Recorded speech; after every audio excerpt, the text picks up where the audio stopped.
welcome to Special Stage and to round 3 of the Britpar All-Wheel Drive Safari Championship. Now we're here in sunny Minehead and the conditions are quite different to what the teams have been used to so far this year. We've got open grassland and twisty, muddy forest tracks. So let's head over to the stages now for all of the action. So championship leader Chris Bird leads the crews away, followed by Andy DiGiulio, who hasn't had the best of starts to the season so far. And with 9 of the top 10 championship contenders here, it was going to be a good fight for some points here in Minehead. On to the first couple of runs, and there would be little surprise to see Chris Bird's name at the top of the results. What would be a surprise would be the advantage, 42 seconds of a lead after just 2 runs.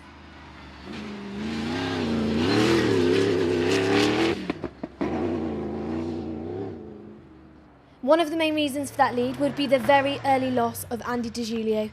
Luck hadn't been on his side this season, and round 3 was no different. Getting caught out on a slippery downhill section and hitting a rut hidden in the grass from last year's event. The result, a damaged car and of course a very damaged championship.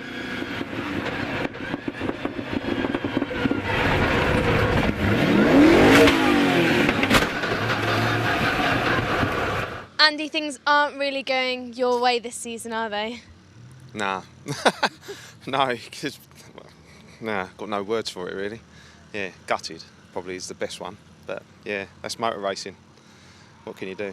And I know you've made an executive decision not to go back out today, but you have got some plans coming up in the next couple of weeks, which are quite exciting. Yeah, well, myself and Chris, we've been invited to the Festival of Speed at Goodwood. So, yeah, that isn't the main reason I've stopped. We've got where we've gone over, it's pushed all the rad into the fans and it's all touching the shocks. So I'll do more damage than good if I carry on. So, yeah, I've got a couple of weeks to get the thing rebuilt, put back together for 4 days at Goodwood. But you'll be back out and fighting for the next round of the Safari Challenge? Yeah, definitely. Yeah, I'll tell you, I've got mixed emotions at the moment. But we had a tough 3 events, but yeah, no, down but not out. I mean, I don't think, again, definitely can't win it, but we'll come back and push Chris along. Got the Hill Rally to look forward to, which I think you're covering. So that'll be good. Perhaps we can salvage the season by perhaps having a good result there. But yeah, we'll see. So with the early drama, it was left to Justin Brooks to take second place. As we mentioned before, the gap was over 40 seconds to the lead. But given the lack of time in the car and the difference in the performance, it was going well. A great start for James and Philippa Tennant. Their times on the opening runs put them in 3rd. The course really suiting the car and allowing them some highly competitive times. Just 19 seconds behind Brooks at this stage.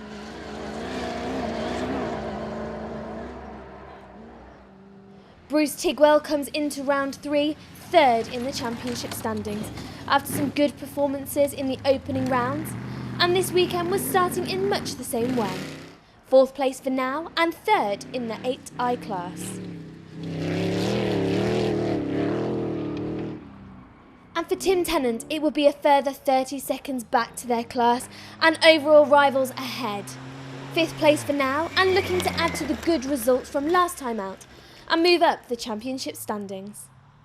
Rob Bull was having a good season in both the class and overall. 6th place here today and leading the way in class 8. Just 7 seconds behind Tennant ahead.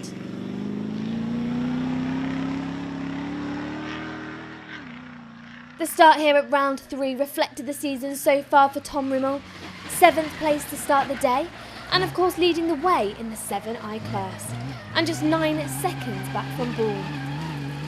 For Jason Elphick, it would be 2nd in that class and 8th overall. The times were getting better on the 2nd run, and looked promising for a move up the results over the rest of the day's racing. And Martin James rounds out the top of that class with 3rd in the 7i class. Lying in 9th overall, again only 8 seconds between him and Elphick ahead. And rounding out the top 10 at this stage was Jason Nicol. No real drama, but the class lead was eluding him at the moment to 6th place Rob Ball. He would need to find around half a minute from somewhere in the remaining runs. In the classes outside the top 10, it would be 11th overall for Steve Llewellyn, leading the way in class 4 with a comfortable margin.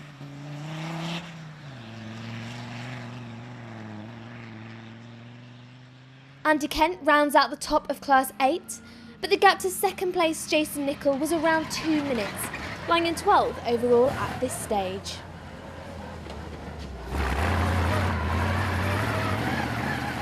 Lee Potter ends run 2 with an unlucky 13th overall, but luckily for the class result, it was easy going, being the only ones in Class 7, so it was looking like a battle against the stages.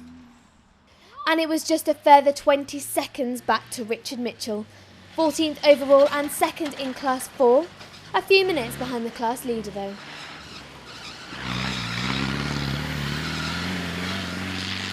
And rounding off the results in 15th place was James Dennis, just sitting outside the top of Class 8, just 30 seconds back from Mitchell ahead.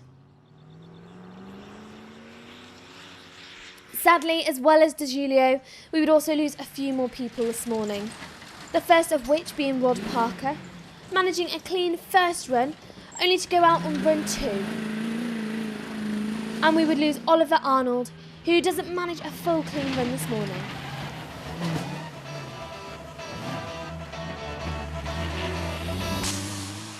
So at the end of run 2, the results look like this.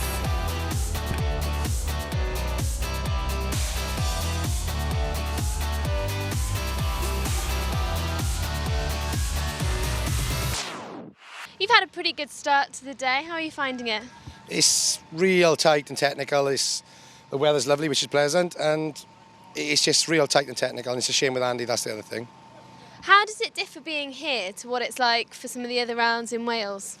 Like, we've just come from the hill rally, and the hill rally was so fast, and it's just getting your head back round how slow this is. This is all second, third, fourth gear stuff at best, and it's just recalibrating your brain to how slow it is, because you think the first lap, oh, you're really, really slow, but you know, we're all right at the moment, but it is strange to go from such a quick event to this, being dodging the trees. I'm just loving the fact that you're saying how slow you're going. It definitely doesn't look slow.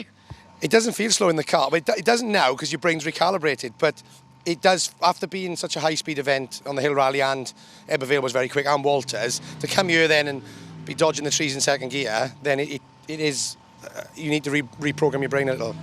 How's it been going out there for you this morning? Very well, very well. I think we're lying second, about a minute now down on Chris, but he's got a few more horsepower than what we have up the big long straight. So, no, pleased. Still a lot of development with the new vehicle, so just taking it each event as a development phase, really, a bit more on the suspension. How are you enjoying it? Because it is new, as you say. Yeah, no, it's very good. And my background is more stage rallying, really, and this is a bit more affordable at my level, to be honest, and it's very good fun. It's it's good value for money. It's the people are all friendly. It's good. I'm really enjoying it. How has it been for you out there? It's very good. Yeah, a bit rough in places, but very good course. Brendan's done a cracking job of setting it out. I heard it's quite tight and twisty in some places. Is that difficult for you? No, it's not too bad. I've just got to drive the course. Just drive it as you see it. There's plenty of trees out there, but they're not on the track, so you just got to avoid them. How has it been for you this morning? Yeah, first one was okay. We lost it on the corner. It was a bit wet and we nearly took the fencing out. And it's just getting very rough already. Only 3 runs and it's really, really rough. We've tried a new suspension setup that isn't working, so it's not doing too well. So what is the plan for this afternoon? Just take it steady. We usually get a second class place, so we'll just take it steady and try and get round and see how it goes. Keep it in one piece then? Yeah, that's it.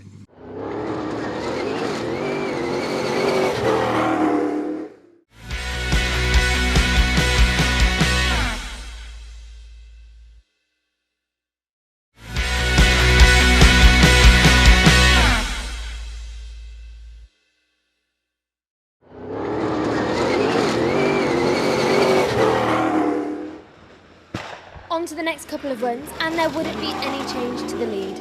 Chris Bird continues to stay ahead of the chasing pack and hold on to the #1 spot for now. The advantage down to just 23 seconds though. No change in second, it would still be Justin Brooks chasing down Bird. Things had got a little closer, but it was still a lot to ask in the next few runs.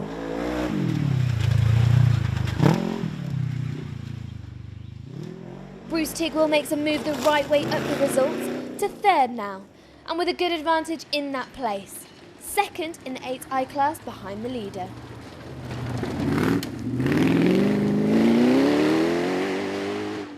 The reason for that change would be the loss of James and Philippa Tennant. They crash out and break the steering on run 3, and after repairing it, go out and break the other side. Enough of a sign they should give up before it goes very wrong. As the earlier time suggested, it would be a move up to 4th place overall for Jason Elphick, a move up a few places and into the 7i class lead.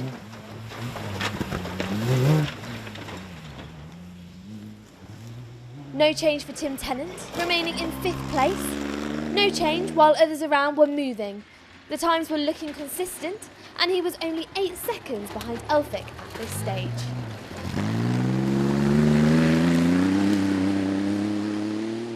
There wouldn't be any change for Class 8 leader Rob Ball. The times were getting quicker run by run, but only by a few seconds. It would be enough to keep the class lead, but not an advantage at the overall results.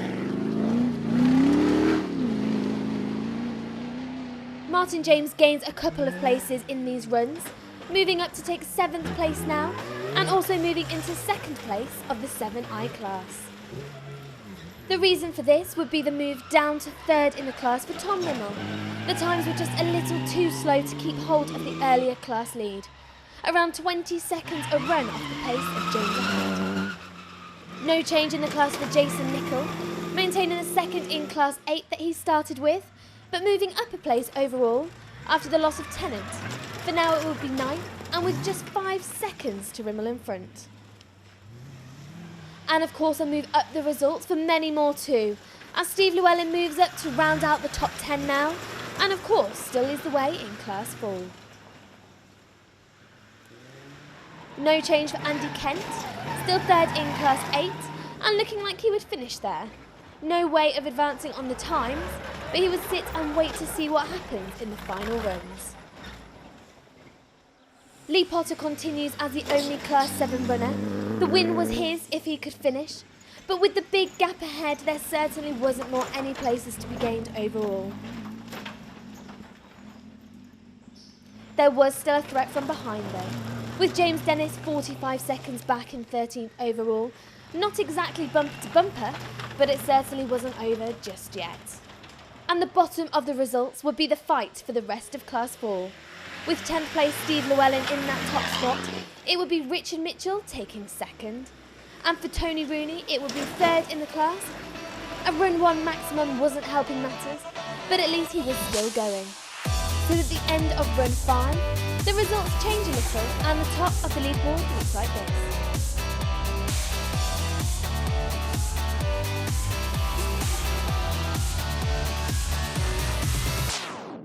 I know you were just saying that you've done a bit of damage. What's happened? I've broken off the rear panhard rod. It snapped the weld away from the chassis, just making the back axle wobble around a bit now.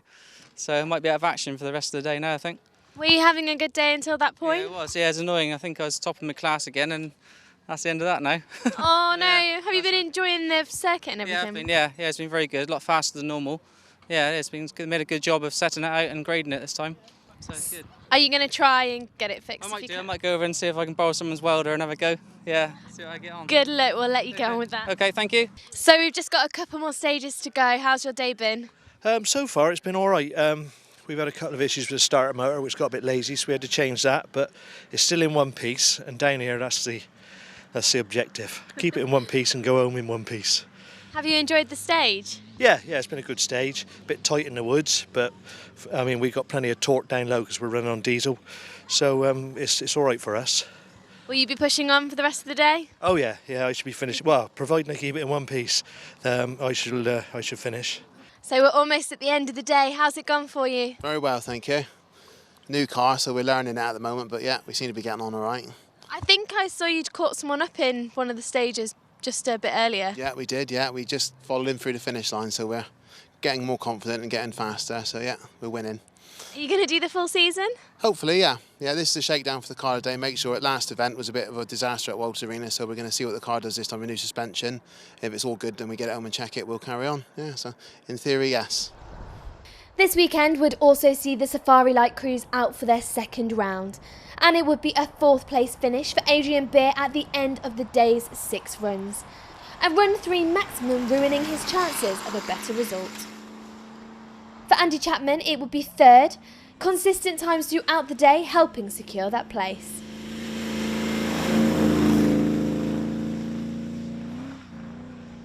Sadly for Bruce Mallet, it would be second place at the finish. Still a good result of course, but he had held the fastest times over the morning's first couple of stages. So that means it's the Safari Light win this weekend for Lee Newcomb, a good lead of over 90 seconds at the finish of the event. On to the main results then, and that run 1 maximum would unfortunately put Tony Rooney down at the bottom of the results, with 14th overall and 3rd in Class 4. Problems for Rob Bull towards the end of the day mean it's a slip out of the class league down to 13th overall and 3rd in Class 8. No change for Richard Mitchell, remaining consistent in 12th place and of course remaining in that 2nd place in Class 4. A good weekend for Lee Potter, sees him finish just outside the top 10 in 11th overall and take a win in Class 7. And rounding out the top 10 at the end of the day would be Andy Kent, also taking 2nd in Class 8, with the drop down the results for Rob Bull. Unfortunately for Justin Brooks, a broken wheel in the final run means a slip down from 2nd place to 9th overall. Disappointing, but the pace was there from the start, so that was something to take away from this round. A change in direction for Steve Llewellyn, ending the day with 8th overall, but more importantly, the Class 4 win, the lead of which he held all day.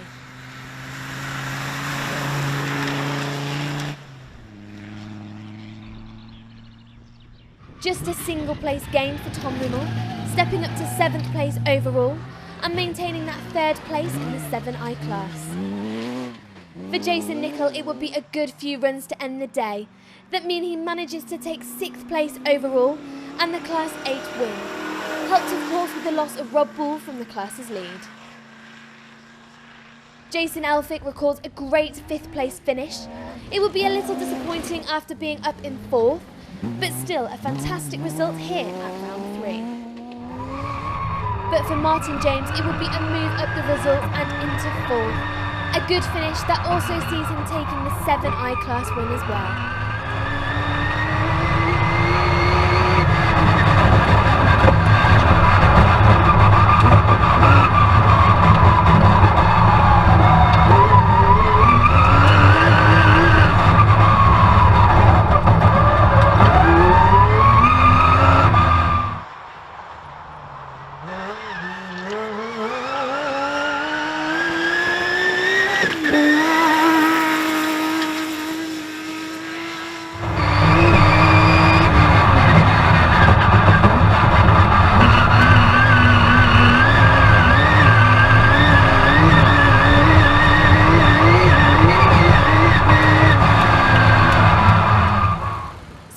Top of the results, and it would be a 3rd place finish for Tim Tennant, a good set of points to add to the total so far.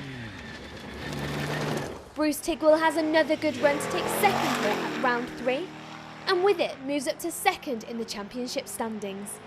The season was looking good if he could keep up this pace. But for this weekend, and indeed the championship so far, it was Chris Baird that once again was untouchable, taking the win and continuing his lead at the top of the championship standings.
Congratulations, Chris. I make that 3 out of 3 for the championship so far this year. Yeah, it looks that way. We had a bit of a glitch on one of the runs where we think we had a problem with the master switch and it stopped, and we ended up having to get up and push it and get back in it. So we lost 2 minutes on that run, which put us on the back foot.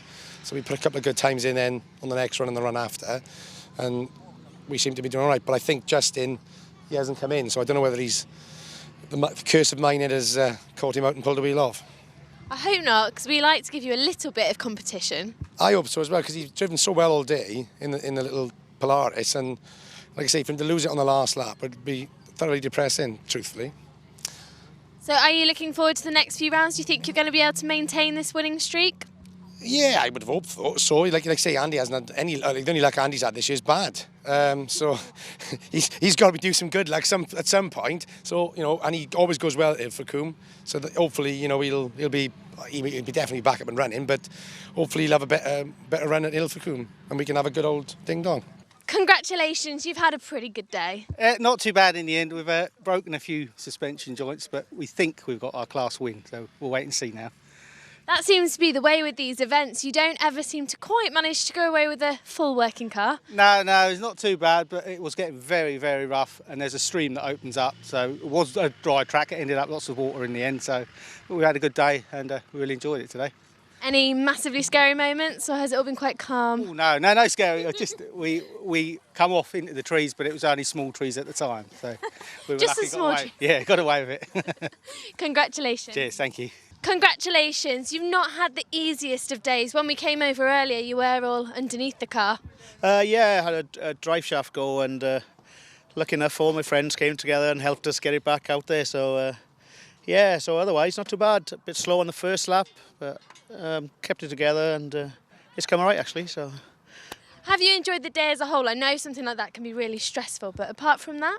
Oh yeah, it's been really good. I really enjoyed it here, and this time as well. Brendan's done a great job with the course, and it's a nice flowing course and nice and tight up the top as well in the wood. So a bit of everything really. So I really enjoyed it. Yeah. Just getting a bit rough towards the end, I've heard. Oh yeah, everywhere where there's people braking and braking zones, it always gets a bit washboardy at the end, but you've got to take that where it comes, So it does get a little bit rougher, yeah. Will you be at the next round? I don't think I'll be at the rest round. But hopefully try and get out a bit later on in the season as well. So yeah, that's the plan. Congratulations. All right, thank you very much. The win this weekend means that it's 3 from 3 for Bird. His place at the top of the championship looking good, but there will be some close battles going on around the rest of the ever-changing places. So that's it from us here at Minehead, and Chris Bird takes the win once again, making it 3 out of 3, whilst Andy DeGiulio's run of bad luck continues and he retires again. But he's going to be back for the next round, and so will we after the break. Join us for all of the action from round 4.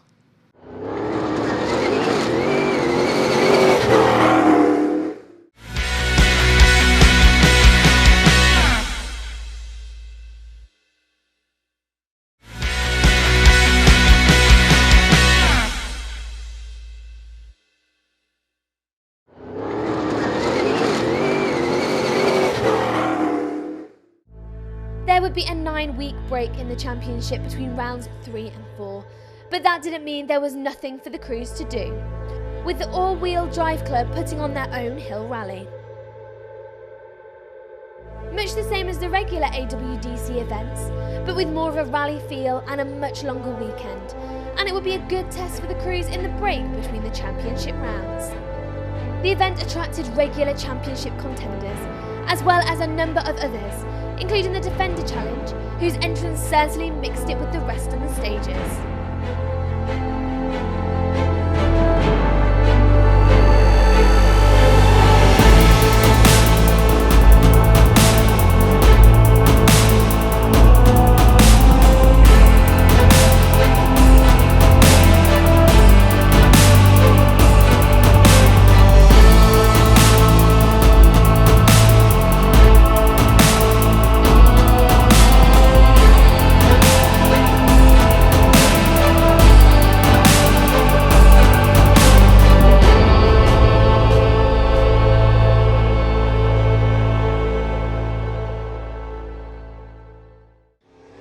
once again be a battle at the top between the regular contenders Chris Bird and Andy DiGiulio, but this time joined by Rick Mann, getting in on the fight for the top on day one. A puncher would eventually drop Mann down the results a little, meaning the fight was between Bird and DiGiulio. But Mann would still be fighting on the stages and would eventually pull back enough time to overhaul DiGiulio and move into second. DiGiulio had his own problems. Fuel issues on day 2 would mean the car wasn't driving how it should, so that meant that DiGiulio would have to settle for third, while Mann was happy to recover from that lost time and take second, even if he did manage to lose the spoiler on the way round the stages. But that means for Bird it would be the win. A great performance and a mirror of the results being achieved in the championship this season too.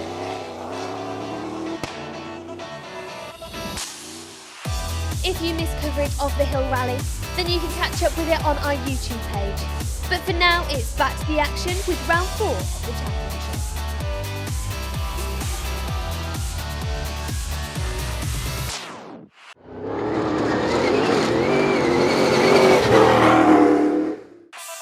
Round 4 of the championship heads south to Ilfracombe, and once again Chris Bird leads the crews away. But this time without main rival Andy DiGiulio here to fight with this weekend.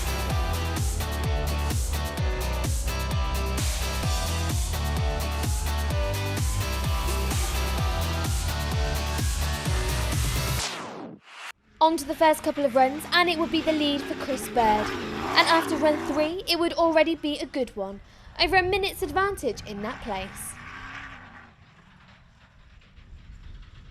Rob Scone has a good start to the day, with second overall and second in the 8i class. He may have been around a minute back from the lead, but he also had a similar gap behind to third.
And in that third place was Martin Hounsell, third overall and in the class.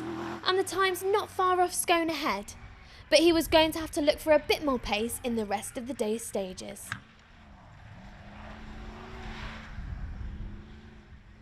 Fresh from his podium last time out, it would be a 4th place start for Tim Tennant. And just like the podium places above, there would be almost a minute's difference in the times between 3rd and 4th.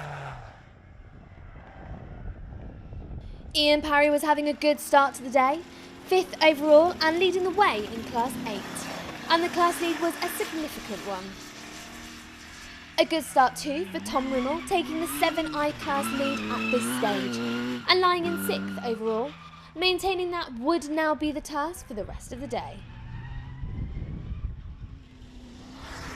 And following the theme, it would be a great start for Jim Dickinson, as he takes the Class 4 lead, lying in 7th overall at this stage.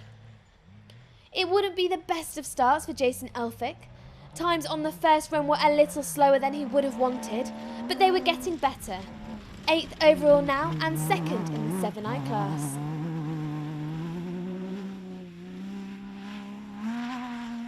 Unfortunately for James and Philippa Tennant, they would make a good start to the event, but it would all come to an end when they crash out on run 3. The pair were a little sore, but themselves and the car would be okay to fight another day.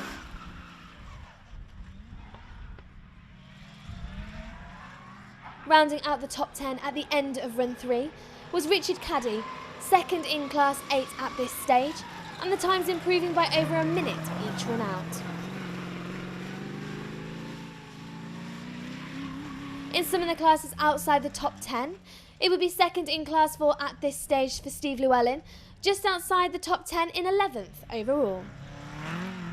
For Andy Kent, it would be a good start, taking the lead in the 6i class on the second run of the day and lying in 12th overall. Sadly for Oliver Arnold, it wasn't the best of starts. All was going well on the first of the day's runs, only for a maximum time to put an end to that on run 3. For now, it will be 13th overall. And it would be a bad start too for Jason Nicol. A maximum on run 1 after going off down a drop would put him down in 14th. But the times after that were looking good and hopeful of a move up the results. Paul Wilkins has a narrow lead of 40 seconds in Class 7 at the end of this morning's runs and was only 2 seconds behind Nicol ahead for that overall place.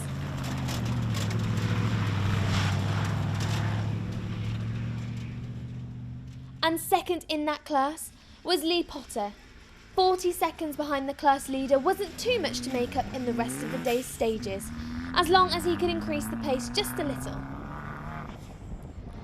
And following on from a few others not having much luck, it would be 17th overall for Rob Ball. Run 2 would be where the problems came, spoiling some otherwise top 10 times. And for Justin Brooks, round 4 wasn't being kind. Only 1 complete run this morning, meaning 18th was as good as it gets.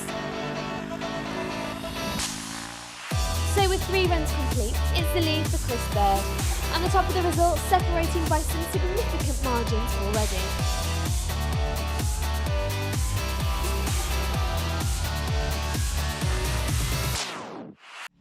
Once again, the Safari Light crews were out, and it would be the early lead for Bruce Mallet.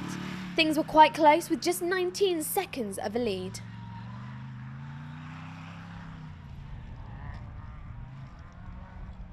The lead will be over Colin Roberts, second place at this stage, and the time's looking good. For Lee Newcomb, it would be third, the only Class 2 runner in the event this weekend, so a class result was looking certain. Andy Chapman sits just outside the podium places at this point in the day, but with around 2 minutes to the crews ahead.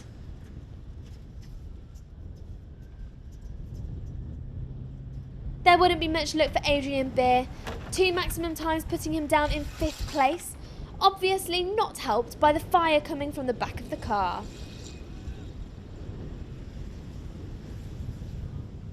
On to the next few runs then, and there wouldn't be any change in the lead apart from the advantage.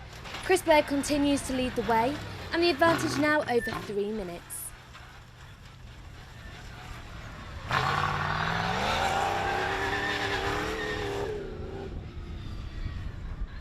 No change either in second. Rob Scone continues to hold on to that place and continues to improve the times, edging out his own advantage in that place to over 2 minutes. Martin Hounsell continues to hold 3rd place in the 8i class at this stage. The times were still looking good, but sadly not good enough to make any more advance on the top of the results.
Ryan Parry gains a place in these runs to move up into 4th, sitting just outside the podium places and comfortably leading the way in Class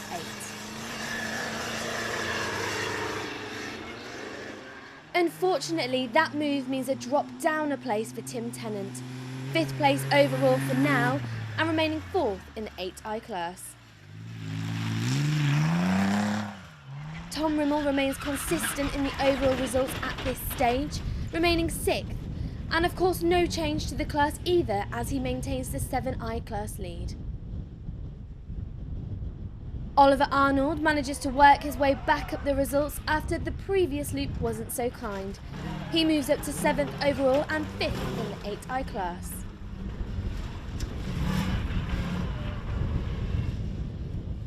Richard Caddy manages a few places gained, moving up the overall results into 8th, maintaining 2nd in Class 8, but that was in danger of being caught. Sadly for Jason Elphick, it would be a place lost. 9th place after run 6, but at least managing to stay within the top 10 at this stage. And jumping up to round out that top 10 was Jason Nicol. Still lying 3rd in Class 8 due to the morning's off-road excursions, but the times were still looking good into the later half of the day. With the earlier loss of Justin Brooks, it would be Andy Kent left to be the only one flying the flag for the 6i class. That was safe, providing he makes it to the finish. And the same could be said for Steve Llewellyn, the only Class 4 runner after the loss of Tony Rooney, so that was reasonably safe, although he does drop a place overall into 12th. The Class 7 battle had opened up a little more now. Lee Potter continues to lead the way there, the advantage now almost a minute and a half.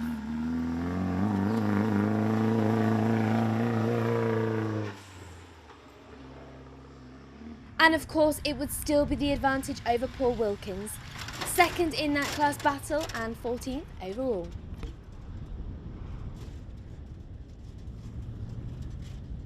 And sadly for Rob Ball, there would be no change to the overall all-class positions other than places gained through the loss of others. A maximum on run 6 would ensure he remains down in 15th overall. So with just a handful more runs to complete, it's no change at the top, but a handful of battles going on further down the leaderboard.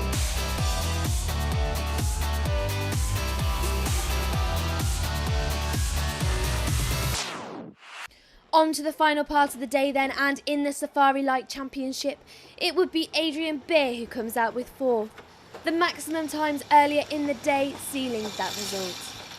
However, it wouldn't be too big a gap to 3rd, Andy Chapman getting a maximum on the final run himself, and meaning 3rd place, but with only 21 seconds of an advantage over Beer.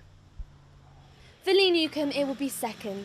In no man's land a little, with the gaps either side of him too big to change at all in his final runs. But that means it's the win for Bruce Mallet. After missing out to Newcomb on the win last time out, the tables had turned, and it would be maximum points here this weekend. On to the main results and a look at those who finished the day. For Paul Wilkins, there wouldn't be any change, remaining 2nd in Class 7 to the finish and taking 14th overall. Unfortunately for Jason Elphick, a number of maximums would see the end of any chance of a result. And indeed it would be the same story for Oliver Arnold, maximums spelling the end of any chance of a good finish. For Steve Llewellyn, it would be a good end to the day, finishing just outside the top 10 in 11th and taking the Class 4 win.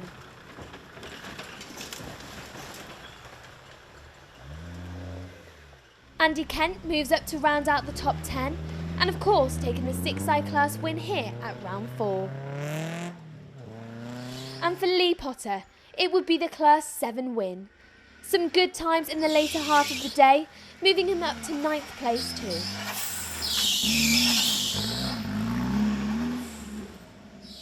Unfortunately for Tim Tennant, a couple of maximum times in the final runs will see him drop down the results and into 8th place overall. Richard Caddy gains 1 place in these runs and takes 7th at the end of the day, as well as 3rd in Class 8.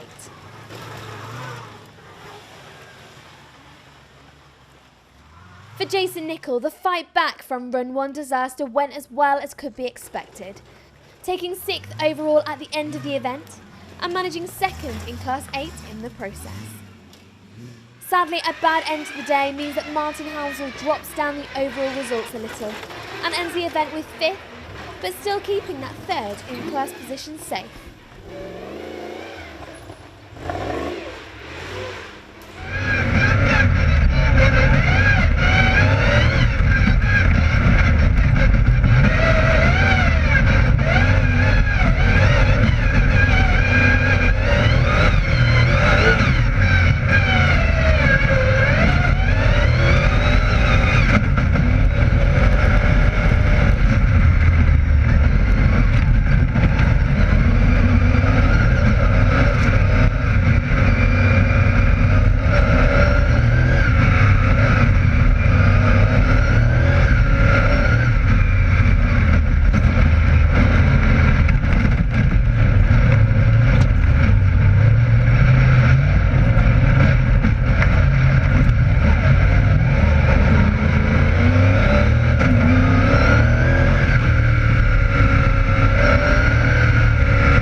No problems this weekend for Tom Rimmel as he finishes just outside the podium places in 4th overall, a result which nets him the 7i class win.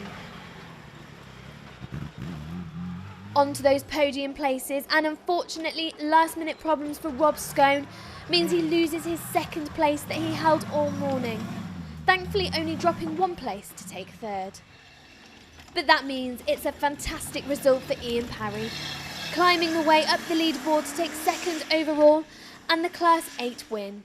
And for Chris Bird, it would be win number 4 in as many rounds.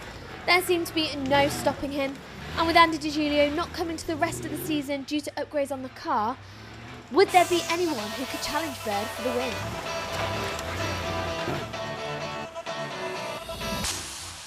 So at the end of round 4, here's a quick reminder of the overall results. The win, of course, means that Bird extends his championship lead. Bruce Tigwell and Tom Rimmel both in podium places, and Jason Nicol's recovery this round means he lies just outside those podium places for now. So that's all from us for this episode of Special Stage and the Britpart All-Wheel Drive Safari Championship.